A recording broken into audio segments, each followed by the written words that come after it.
We're just a couple days away from the premiere episode of the first season for Amazon's new TV show Fallout, and this is something that they've spent a lot of time promoting ever since they had the first trailer come out several months ago. We've gotten several other preview clips for it. Right now, Amazon's doing this huge promotional giveaway for the show, so they're really trying to push this, which isn't necessarily unusual because a lot of studios will do huge marketing pushes for big shows that they have prior to the release of it. But this is a show that looks like Amazon really wants to succeed because unlike a lot of other shows which are kind of treated as a one-off, this one, it's already been renewed for a second season prior to the release of the first season. And maybe that's not necessarily 100% guaranteed, but we do got this article from Deadline talking about it, where in California, there's certain tax filings that suggest that Fallout is already going to be getting a second season. And if the first season of Fallout just tanks for Amazon, well, then this isn't a good sign for them. Just days before its debut, Fallout looks to be assured a second season thanks to a $25 million tax credit from California. Officially, Amazon has not said yet that the Prime Video series is coming back, but with some hints from executive producers Lisa Joy and Jonathan Nolan recently, it is pretty clear the money is doing the talking here. And we're getting this information because of certain tax filings in the state of California that says that Fallout Season 2 will be entitled a $25 million tax credit. And the way that is the state of California tries to provide incentives for studios and productions to shoot there because it employs their people and puts money into their economy. So they'll give some of that back to the studios in order to actually kind of incentivize them to do that. For season 1 of Fallout, they shot a lot of it in the states of Utah, New Jersey, and New York, and I believe they shot some of it in Africa. But for the second season of Fallout, they're saying that they're going to be shooting a big portion of it in California, which is why they're entitled to the tax credit. You can see this chart right here. I'm zooming so you can see it a little bit better. Fallout Season 2, relocating TV series because it's being relocated to California. Estimated tax credits, $25 million. Qualified expenditures, $153 million.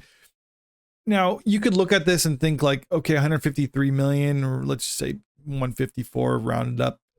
That's the budget for it. And that seems like a reasonable budget, but it says qualified expenditures, so it's not necessarily the whole budget for it, because if they did shoot some of the stuff out of state, well, then that won't necessarily qualify for the tax credits. I don't necessarily quote me on that one, but I believe that's how it would work. They won't necessarily get tax credits for stuff that they're doing outside of the state, which is why they're trying to bring them into the state. So this is just how much they're spending in the state of California, or at least how much they're budgeting for spending in the state of California, because they haven't shot it yet, so we don't know what they'll actually spend, or if this will be the final tally, if they're just going to shoot entirely in California, if assuming they do. But a lot of this is still ultimately predicated on how successful the first season of Fallout is, because if it's a show that like absolutely no one watches and is just savage in the reviews and things like that, then maybe they won't move forward with this.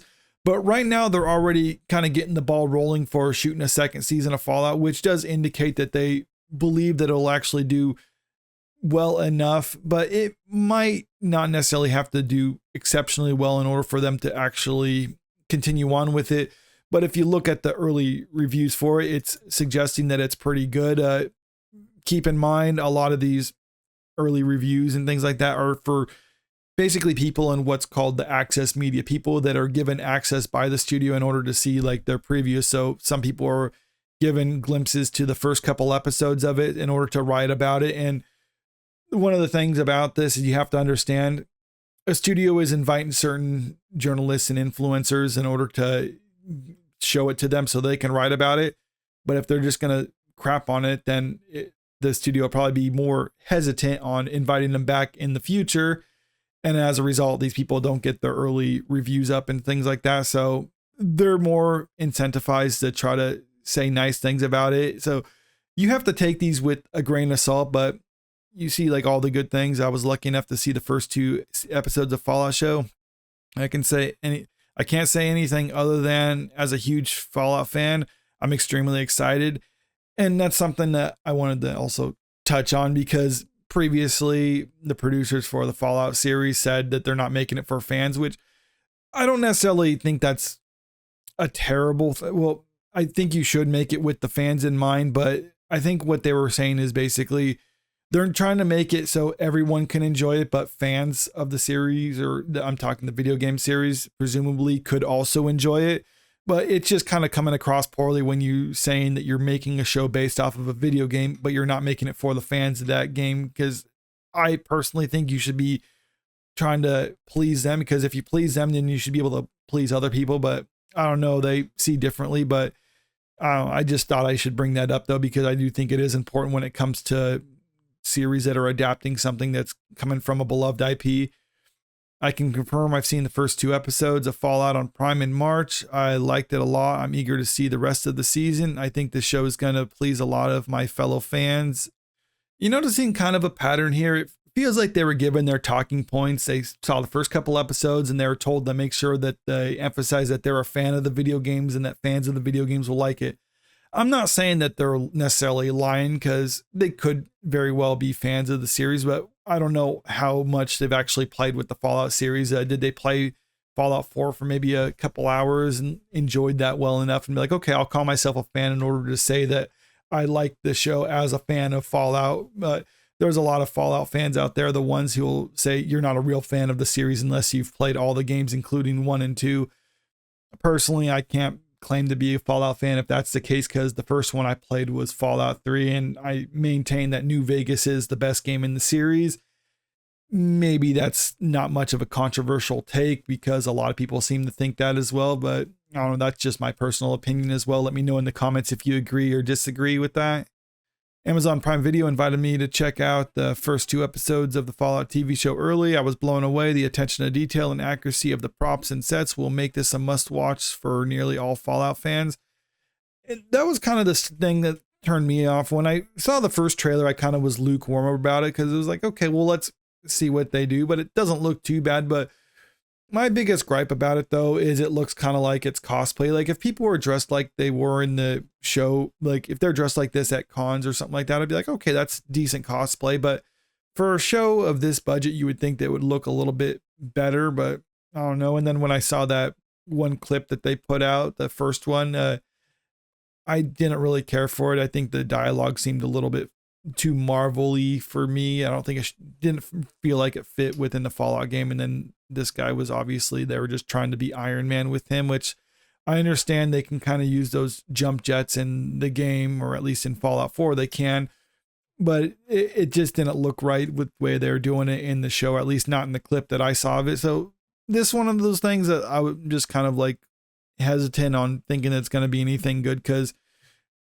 some of the stuff with the look of it, I think is okay. I didn't really like it too much when I saw the first trailer. I was just kind of thinking like kind of lukewarm on it, but I felt the same way when I saw the first trailer for the live action One Piece, and I ended up really liking that show. So I don't know, this might be good, but we'll just have to wait and see. And going back to this article from Deadline, they're saying just because they're getting the tax credit doesn't necessarily mean that the season will actually continue, or they'll actually make a second season of it, because it even says right here, the allocations are conditional on certain timelines being met, and a number of films and shows like season 2 of Amazon spy saga Citadel have dropped out of the program after getting a green light. So other shows have been approved and then kicked out of this tax credit program because they weren't living up to their end of the bargain of that. So this isn't necessarily a guarantee that Fallout will get a second season, but